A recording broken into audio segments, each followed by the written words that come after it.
Física. Un mundo en movimiento. Estudiar la luz es examinar nuestro conocimiento del universo, las características de los átomos y las acciones de los electrones, el nacimiento, vida y muerte de los planetas y estrellas. Existen algunas teorías que intentan explicar los fenómenos de la luz, y al hacerlo, relacionan las partículas más pequeñas con la galaxia más grande de un mundo en movimiento. La naturaleza cuántica del átomo, el espectro del hidrógeno. La utilidad de cualquier teoría se determina por su capacidad para interpretar nuestras observaciones. Hemos observado galaxias distantes, pero ¿qué tan lejos están? ¿Se mueven hacia nosotros o se están alejando? ¿Y qué hay de la materia aquí en la Tierra? ¿Los átomos se comportan como sistemas solares en miniatura, con electrones que giran alrededor de un núcleo como la Tierra alrededor del Sol? Tenemos teorías que intentan responder estas preguntas. Y todas están relacionadas con las investigaciones de la luz. La luz que emiten los átomos, como el hidrógeno. ¿Qué me puedes decir de esas fotografías? Esta es la Vía Láctea, Orión y M100. Miren los patrones espirales y nubes. Esta parece un collar de perlas. Casi todo el universo está reunido en galaxias. ¿Sabes lo que son, Sean? Básicamente gas, polvo y estrellas. Muchas estrellas. Algunas de las galaxias más grandes contienen miles de millones de ellas. Las galaxias espirales pueden tener forma de disco con un núcleo de estrellas viejas rodeado de brazos de estrellas jóvenes que giran a su alrededor. Para saber más de las estrellas que liberan cantidades tremendas de luz, debemos estudiar los átomos, fuentes de luz extremadamente pequeñas. Pero antes de eso, veremos una fuente de energía totalmente diferente.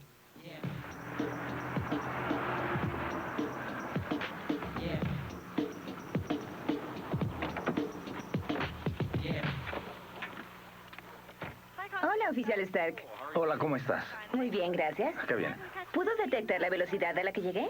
En efecto, cuando estabas a unos 150 metros de aquí, registré tu velocidad en el radar. Ibas a 48 kilómetros por hora. Me parece bien. Qué bien. ¿Esta es una pistola de radar? Sí. ¿Dispara ondas de radar? No, de hecho, radar es el acrónimo en inglés de detección y alcance por radio. Esta es la antena, este es el transmisor y el receptor. Envía la onda de radio hacia un objeto, de preferencia en movimiento, y recibo de vuelta una fracción de la onda de frecuencia de radio. Se mezcla en esta unidad y me da una lectura digital. Entonces, ese auto va a 41 kilómetros por hora. Así es. Sean, ¿qué necesitamos saber sobre los espectros atómicos? Cada elemento al excitarse en un tubo de descarga emite un conjunto de luz con longitudes de onda único. Los espectros de emisión. Correcto. 3 elementos diferentes y 3 conjuntos de longitudes de onda. ¿Y por qué cada elemento tiene su propia huella dactilar en el espectro? Se debe a la disposición de electrones en los átomos de cada elemento. Exacto. ¿Y cómo se relaciona esto con el universo? Para allá vamos. ¿Cuál es el átomo más sencillo? El hidrógeno, solo un electrón. ¿Y el espectro del hidrógeno? También muy sencillo, solo 4 líneas. Así que debemos concentrarnos en la relación entre la disposición del electrón de hidrógeno y su espectro. Me encantan los misterios. El hidrógeno es muy importante para los cosmólogos, ya que es por mucho el elemento más abundante en el universo. También es el elemento más sencillo que consta tan solo de un protón y un electrón. Se encuentra en todas partes, en las estrellas, en los planetas, las galaxias y en el espacio interestelar. Y es el bloque de construcción de donde parten el resto de los elementos. Podemos detectar la presencia del hidrógeno en todas partes, ya que al igual que los demás elementos, bajo ciertas circunstancias, emite luz con longitudes de onda específicas. Y bajo otras circunstancias absorbe longitudes de onda específicas. Así que si estudiamos los espectros de la luz de los objetos astronómicos, podemos ver las líneas del espectro del hidrógeno y sobre todo las de la serie Balmer del hidrógeno. El átomo de hidrógeno produce varias series de líneas. Un grupo de líneas empieza en la porción visible del espectro. Esta serie muestra un patrón. Las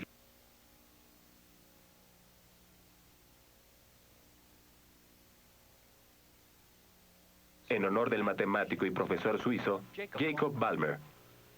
Él realizó un estudio profundo de las longitudes de onda en este patrón. Si se excita una nube de gas hidrógeno, puede emitir líneas en esta serie. Es la línea brillante o espectro de emisión del hidrógeno. Si la luz pasa a través de una nube de este gas sin excitar, se absorben las líneas de la serie Balmer. Es la línea oscura o el espectro de absorción del hidrógeno. ¿Qué es esto? Cuando tocas estos cables, el zumbador produce ondas sonoras. Con una longitud de onda en el aire de unos 11 centímetros y una frecuencia de unos 3000 Hz. Muy alto. No por mucho tiempo. Mete el zumbador en esta pelota y deja los dos cables fuera.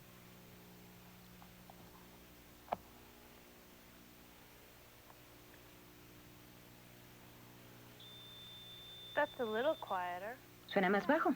Así es. Ahora gira la pelota sobre tu cabeza y escucha. Bien.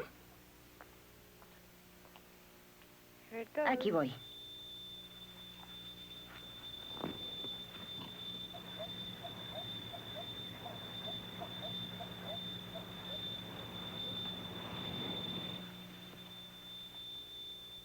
Vaya, el zumbador cambia de tono. Yo no lo noté. Porque en tu caso, la distancia a la fuente era constante. Siempre la misma.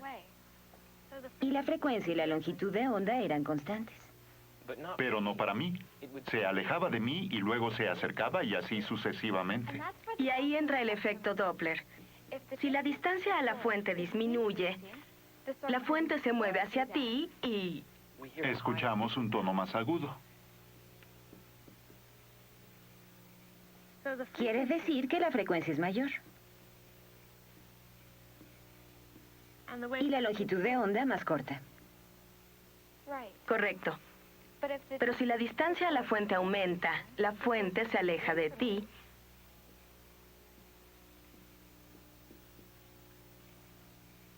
Y escuchamos un tono más grave. La frecuencia es más baja. Y las ondas se alejan más. Así que la longitud de onda es más larga.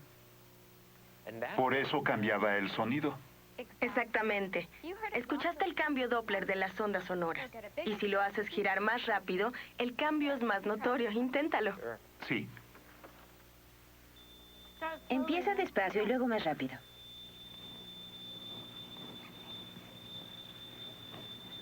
A medida que aumenta la velocidad de la pelota, las longitudes de onda varían más de sus valores originales que cuando la fuente está en reposo.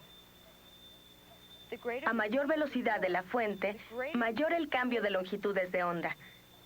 Este es el principio de las pistolas de radar de la policía. ¿Cómo es que la pistola de radar puede detectar la velocidad? Este es nuestro transmisor. Envía una onda de frecuencia de radio. Si la onda choca contra un objeto fijo, no se registra ningún cambio en la frecuencia y yo no obtengo ninguna lectura. Si ese vehículo se está aproximando a mí, la longitud de onda se reduce. Es como si se comprimiera. Y si el vehículo se aleja, la longitud de onda se hace mayor. ¿Y qué tiene que ver la longitud de onda con la velocidad? Si la longitud de onda se comprime, este aparato puede mezclar la longitud de onda que se refleja con la longitud de onda que sale y determina la diferencia. Se llama cambio Doppler. Y si la longitud de onda aumenta, el cambio de frecuencia también se llama cambio Doppler.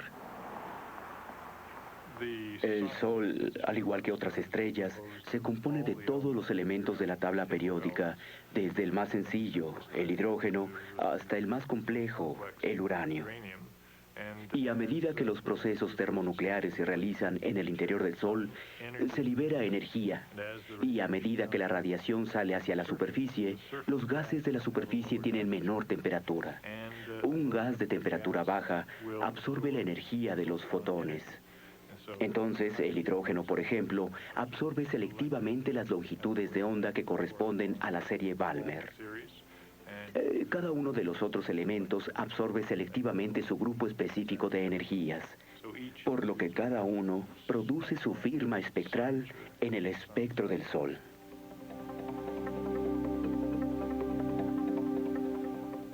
Esta es la serie Balmer del hidrógeno. ¿Hay algún patrón en las longitudes de onda de estas líneas? Jacob Balmer descubrió un patrón matemático en esta serie y lo expresó en una ecuación. Después, se modificó a su forma actual. Todas las líneas de esta serie se pueden predecir con esta versión de su ecuación. Esta ecuación nos da todas las líneas en el espectro visible del hidrógeno. Sí. Si desean conocer la longitud de onda de la primera línea, utilicen el primer valor aceptado de n. Sería el 3. Correcto. Si usan NI igual a 3 y les doy el valor de la constante de Rydberg, ¿podrían calcular el valor de la longitud de onda? Sí.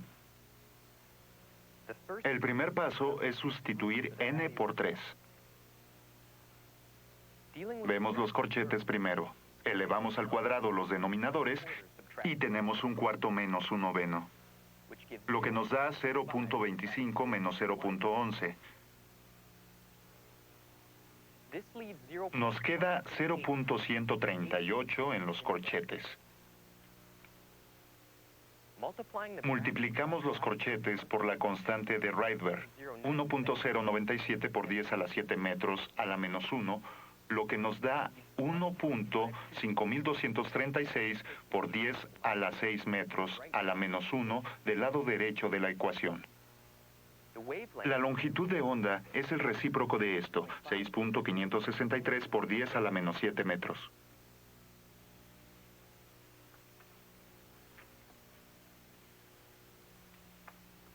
Me parece bien. ¿Y cómo calcularían la longitud de onda de la segunda línea en la serie Balmer? Con el segundo valor aceptado de n, 4. Bien. Calculamos la longitud de onda de la tercera línea con el tercer valor aceptado. Y el cuarto con el cuarto valor aceptado, y así sucesivamente. Perfecto. Aquí tenemos una gran cantidad de posibles longitudes de onda. ¿Sí?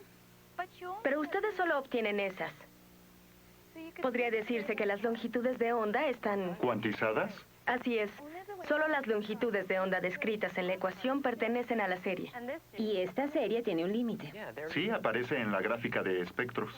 Pero ¿cómo podemos obtener esa longitud de onda? ¿Cuál es el valor máximo posible de n? ¿Infinito? Sustitúyanlo en la ecuación y veamos qué sucede.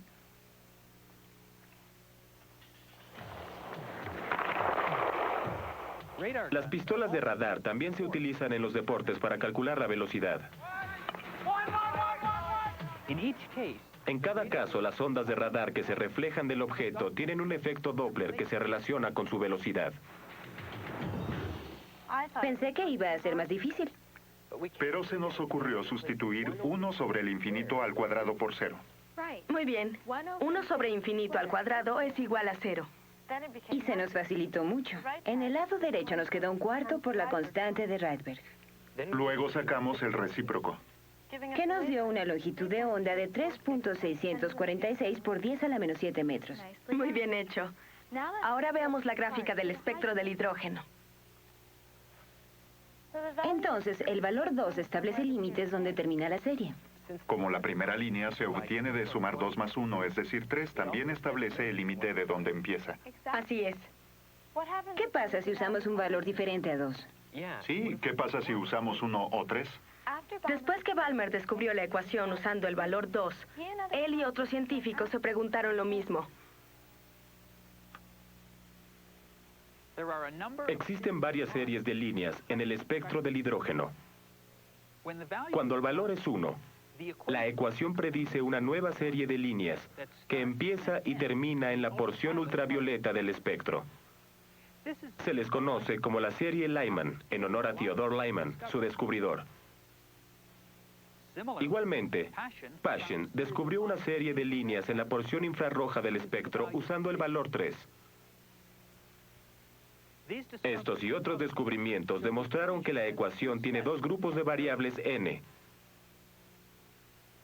NF determina la serie específica y NI determina las líneas permitidas en la serie. Obviamente, las longitudes de onda están cuantizadas. Solo se permiten aquellas calculadas mediante los valores de NF y NI.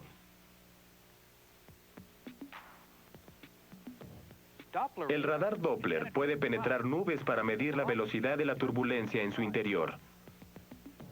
Es muy útil para la detección temprana de eventos de alta velocidad como los tornados.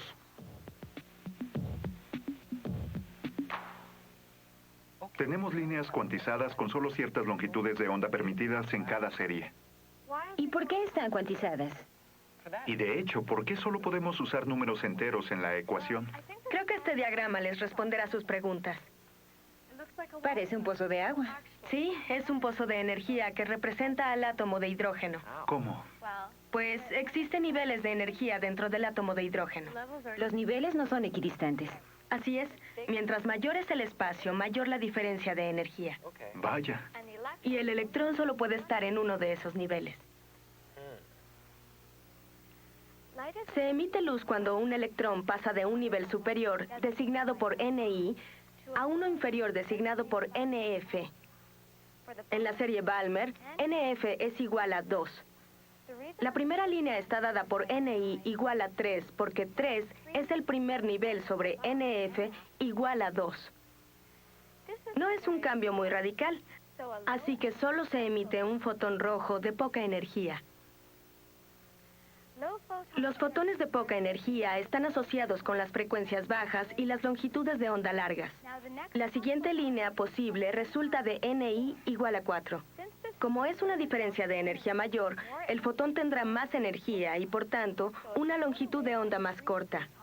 En este caso, se emite un fotón verde. Aquí hay un patrón. Mientras mayor sea la diferencia entre los niveles de energía, mayor será la energía del fotón y más corta la longitud de onda. Las longitudes de onda son discretas, ya que cada una corresponde a un cambio específico.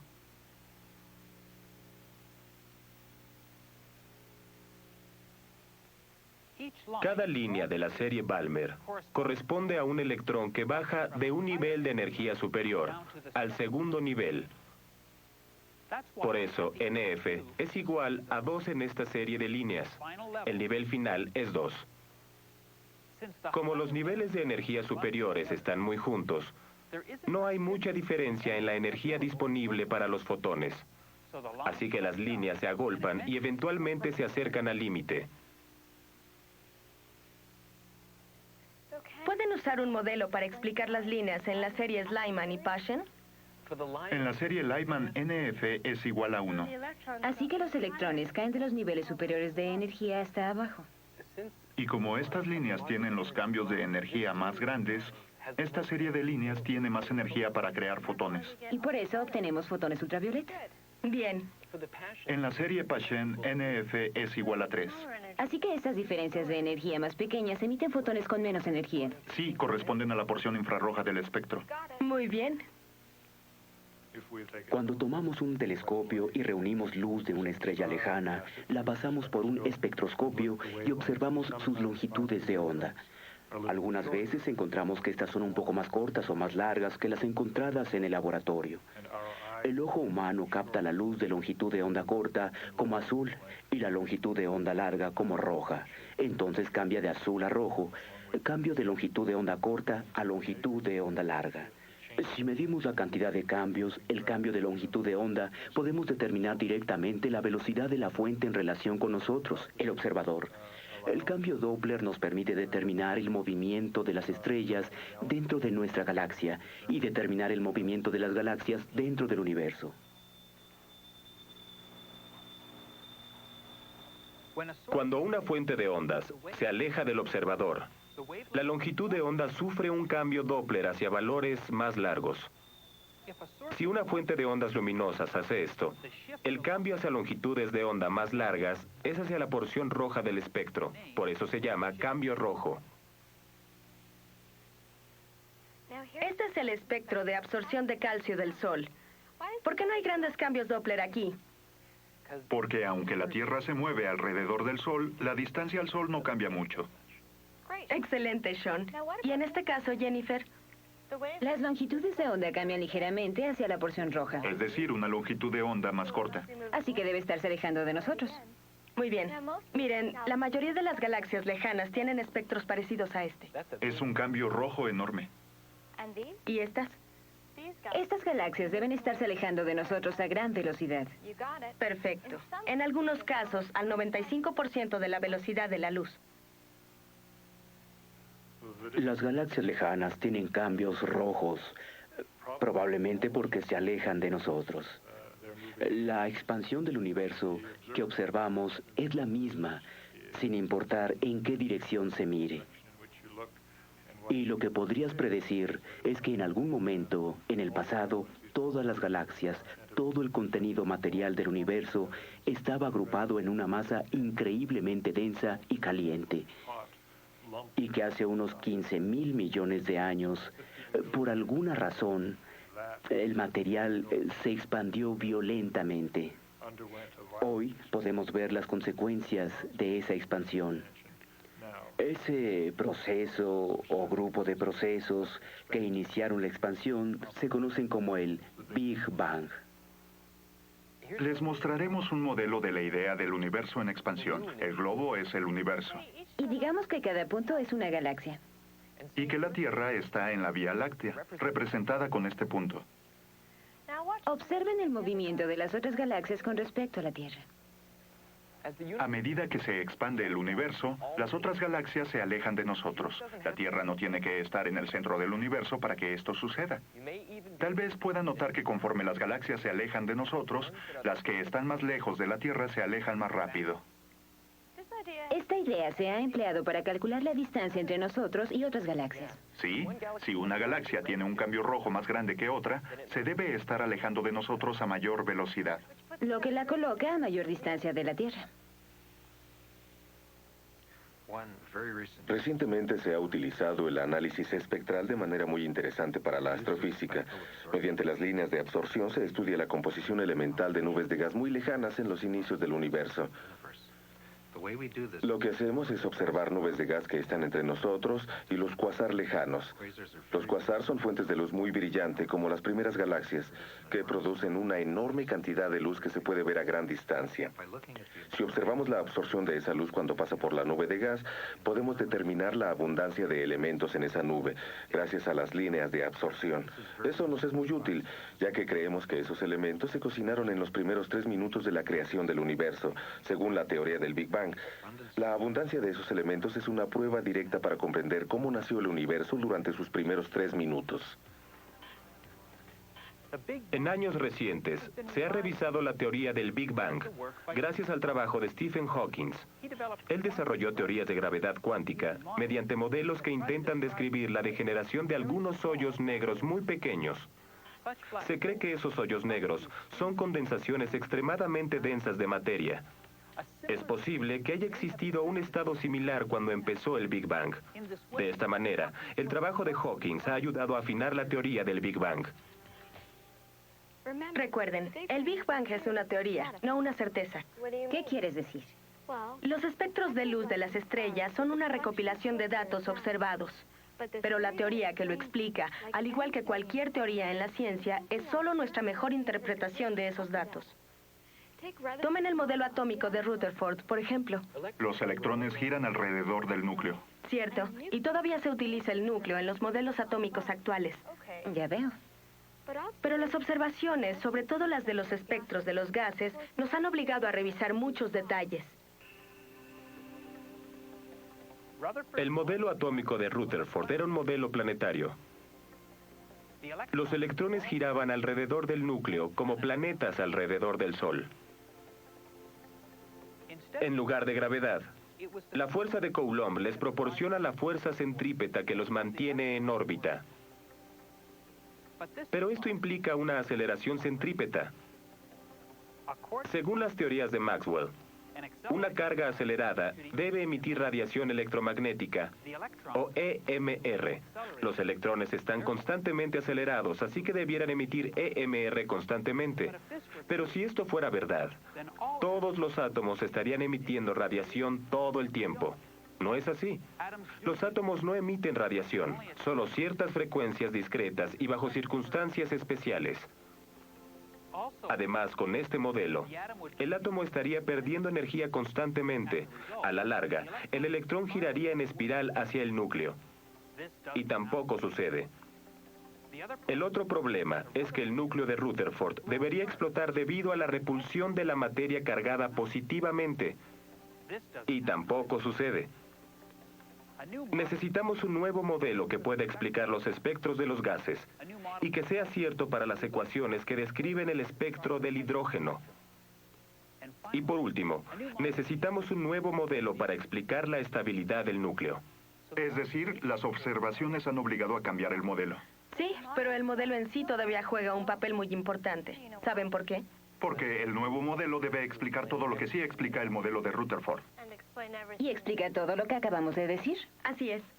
Un modelo marca la pauta para el siguiente. Entonces la teoría del Big Bang podría ser solo un escalón hacia un concepto totalmente nuevo. Nunca se sabe. Si el universo se está expandiendo, ¿por qué las galaxias en nuestro grupo local muestran ligeros cambios azules y rojos? Una posibilidad es que su mutua atracción gravitacional las mantenga unidas dentro del grupo. Sin embargo, el grupo mismo se está moviendo junto con la expansión del universo. No vayan a tirar esa galaxia. ¿Cuándo cambia a rojo? ¿Cuando la lanzas o cuando la atrapas, Jennifer? Cuando la lanzo porque se aleja de mí. Bien, y hablando de galaxias, Sean, ¿qué es de hecho lo que cambia a rojo? Las líneas oscuras del espectro de gases. Debido a las nubes de gas que rodean a la mayoría de las estrellas. Así que podemos obtener espectros de absorción. Así es, de los átomos a Andrómeda han llegado muy lejos. ¡Buen trabajo! Las buenas preguntas y el tratar de responderlas experimentalmente son los motores que impulsan la ciencia. Algunas veces, las teorías son muy útiles, ya que surgen preguntas nuevas a raíz de las explicaciones dadas. Con razón, al buscar las respuestas, aprendemos más de nuestro mundo en movimiento.